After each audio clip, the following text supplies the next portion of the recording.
नमस्कार दोस्तों, welcome to government exam info. तो स्वागत है आप सही का आज के वीडियो में। और आज हम बात करने वाले हैं दो इंपॉर्टेंट अपडेट्स की जो कि यूके ट्रिपल एस की तरफ से जारी किया गया। दोनों ही इंपॉर्टेंट है। एक तो आपका रिजल्ट जारी कर दिया गया है तो उसको हम देखेंगे। उससे पहले संवाद 151 151 जो संवाद है उसमें कुछ इंपॉर्टेंट चीज़ें बताई गई हैं।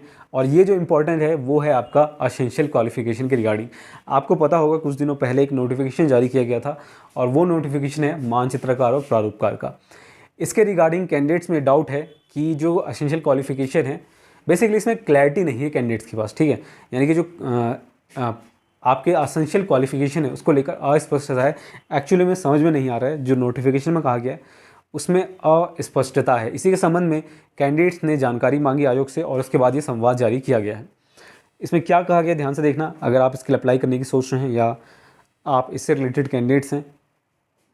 देखिए, आयोग द्वारा जारी मानचित्रकार प्रारूपकार के पदों पर शैक्षिक अर्हता में अस्पष्टता के संबंध में, तो जैसा कि मैंने बताया ये क्लैरिटी नहीं है कैंडिडेट्स के पास कि जो क्वालिफिकेशन मांगा गया है वो किस प्रकार का है, ठीक है। तो इसके संबंध में अब आयोग की तरफ से जो आंसर दिया गया है या फिर ये संवाद जारी किया गया, इसमें क्या कहा गया है देखिए, यहाँ पर बताया गया है कि इस संबंध में सूचित करना है कि शैक्षिक अर्हता आयोग के विज्ञापनों में वही दी जाती है जो राज्य सरकार के संबंधित विभागों के संबंधित पदों हेतु सेवा नियमावली में निर्धारित होती है, ठीक है। जो सेवा नियमावली पर्टिकुलर डिपार्टमेंट में होता है, ठीक है, राज्य सरकार के अंडर जो आता है उसके अकॉर्डिंग जो सेवा नियमावली में क्वालिफिकेशन होता है उसी के अकॉर्डिंग यूके ट्रिपल एस उसको अपने नोटिफिकेशन में ऐड कर देता है।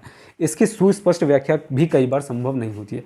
अब ये चीज़ कही गई है कि इसकी व्याख्या या क्लैरिटी जो है वो कई बार संभव नहीं होती है। तथापि इस विज्ञापन के लिए अभिलेख सत्यापन की दृष्टि से निम्न अनुसार स्थिति स्पष्ट की जा रही है।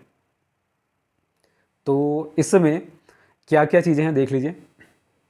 पहला तो ये है, जो पोस्ट कोड है आपका 283/426, इसमें अर्हता निर्धारित की गई है वो कुछ इस तरह से होगा। पहला ये है, सरकार द्वारा मान्यता प्राप्त किसी संस्था से सिविल अभियंत्रण या मानचित्रकारिता, सिविल या स्थापत्य सहायकत्व में प्रमाण पत्र या डिप्लोमा या फिर उपाधि। तो सर्टिफिकेट भी चल जाएगा, डिप्लोमा भी चल जाएगा, डिग्री भी चल जाएगा। तो इन तीनों में से कोई भी एक है तो यहाँ पर ये चल जाएगा। और इसका स्पष्टीकरण दिया गया है।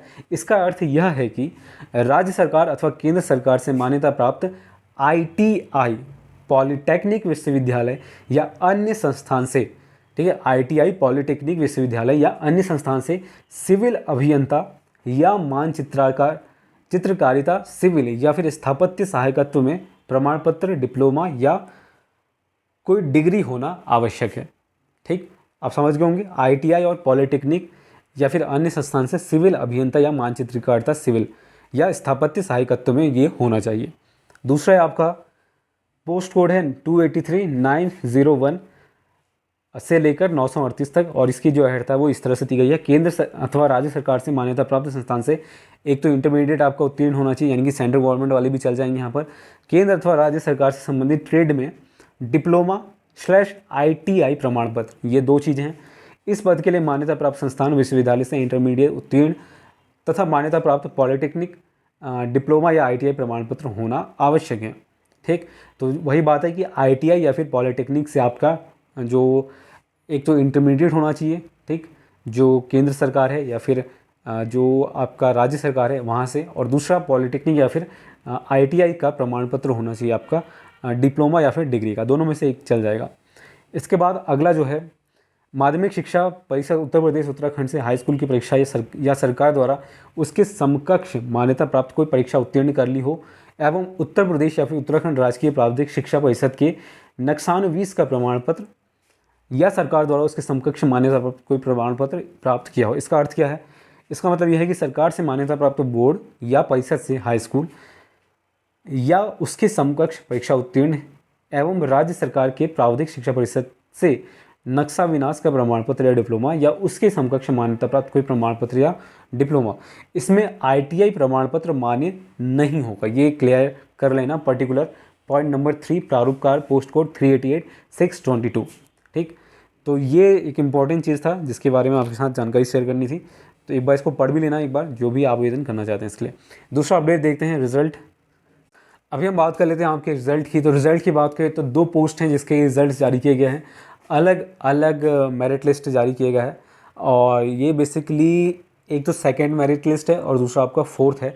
मैं बता देता हूँ डायरेक्ट, जो पोस्ट कोड है 135 है, सहायक लेखाकार, जिसका एग्ज़ाम हुआ था 29/11/2020। इसके अलावा जो दूसरा आपका पोस्ट है वो है व्यक्तिक सहायक आशुलिपिक, पोस्ट कोड है 07, इसका एग्ज़ाम हुआ था 26/11/2016 को। इसका जो रिटन एग्ज़ाम हुआ था, इसके लिए सेकेंड एंड फोर्थ जो मेरिट लिस्ट है वो आ चुका है। तो देखिए मेरिट लिस्ट जो है वो टाइम पर आता है, यानी कि काफ़ी लंबा समय ले लिया जाता है अलग अलग टाइम टू टाइम यहाँ पर मेरिट लिस्ट निकालने में। तो इससे पहले पहला आ चुका होगा, उसके बाद ये सेकंड है, और इसी तरह से फोर्थ अभी रिलीज़ किया गया है पोस्ट कोड 07 के लिए। तो इस तरह से रहता है। तो आप लोगों का अब यहाँ पर डॉक्यूमेंट वेरिफिकेशन होगा। जो भी इससे संबंधित कैंडिडेट है प्लीज़ इसको शेयर कर देना सभी के साथ, ताकि उनको जानकारी मिल जाए।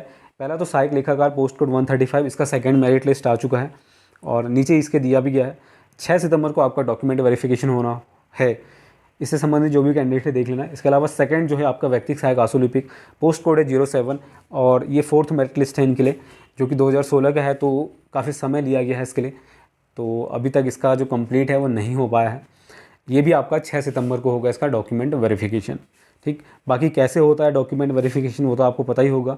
इसमें आपको फ़ोटोग्राफ्स ले जाने पड़ते हैं, passport size photo copies 2-2 set ले जाने पड़ते हैं अपने डॉक्यूमेंट्स के। ठीक है, फ़ोटो कॉपीज़। और इसके अलावा जो आपका संवाद 79 है, इसका जो एप्लीकेशन है इसको फिलअप करना पड़ता है, जो प्रारूप है उसको डाउनलोड करके फिलअप करना पड़ता है। कुल मिला के पढ़ लेना एक बार, और ये पूरा रिजल्ट दिया गया तो आप इसको देख सकते हैं।